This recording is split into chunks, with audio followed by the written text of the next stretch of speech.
We will be finalizing the lessons in Part 5, where we will talk about lighting, filters, and beyond. I'm going to start out with a quick tip about cropping. Cropping is cutting something out of an image and is one of the simplest ways to change an image afterwards.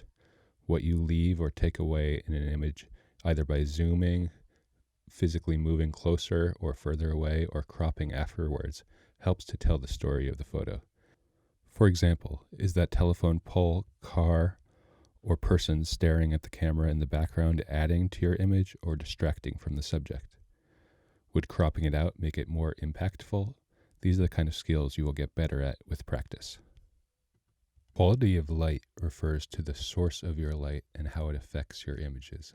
Sometimes you might have different kinds of light available, such as sunlight and fluorescent light, which are two very different color temperatures, usually with the sun being a warm light and fluorescent being cool.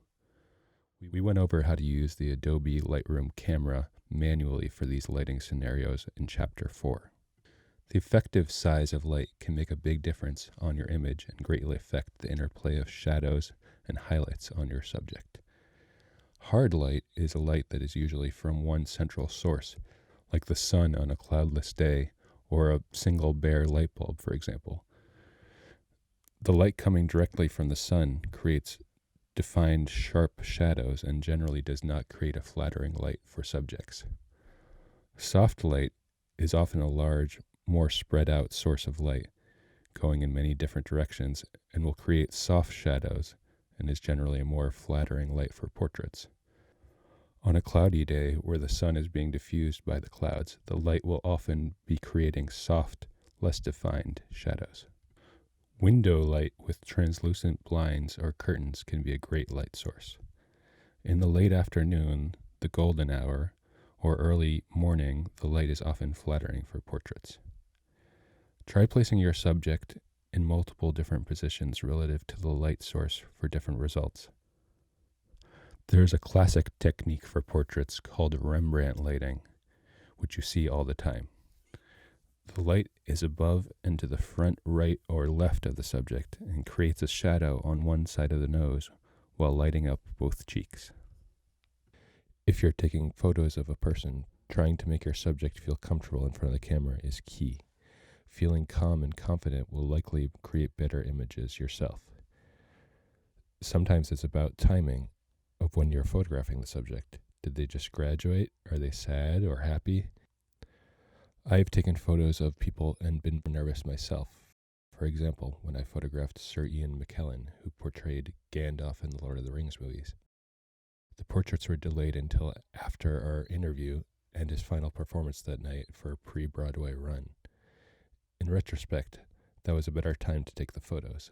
Since his earlier obligations were finished, he was in a good mood and it made for some great portraits.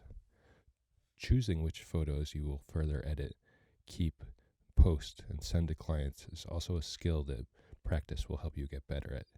Especially if you take tons of photos, editing and culling them can seem like a daunting task. The best photographers can often perceive slight differences in their photos that make them prefer one over another, which might seem the same to an untrained eye.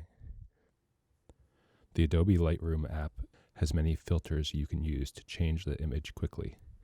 Click on the overlapping circles, and then on the top over the filters, select the color menu. These filters are presets of various settings that you can change manually as well with the post-processing in this app. What's next? Perhaps a cell phone camera meets all your needs, but for those who want to dive deeper into photography, you might want to consider a DSLR or mirrorless camera. They will often have buttons dedicated to certain functions so you control your camera more quickly, which is very important for professionals. We live in an amazing time where you can develop your skills in almost anything by learning online and practicing what you've learned. Compared to many other forms of art, photography is very fast. That isn't to say you will necessarily be good at doing it very fast, but the act of taking a photo is very fast. If you want to start off by upgrading your cell phone photography, I would buy a tripod and perhaps a light. There are many DIY lighting options out there, so check out YouTube and go to your hardware store to pick something up. Thanks for sticking around through the tutorials. You can check out more of my work at sojaphotography.com. Feel free to email me some photos and a list of the settings you are using, and I'll give you some feedback. All the photos used in this video series were taken by me, Jamie Soja. Thank you.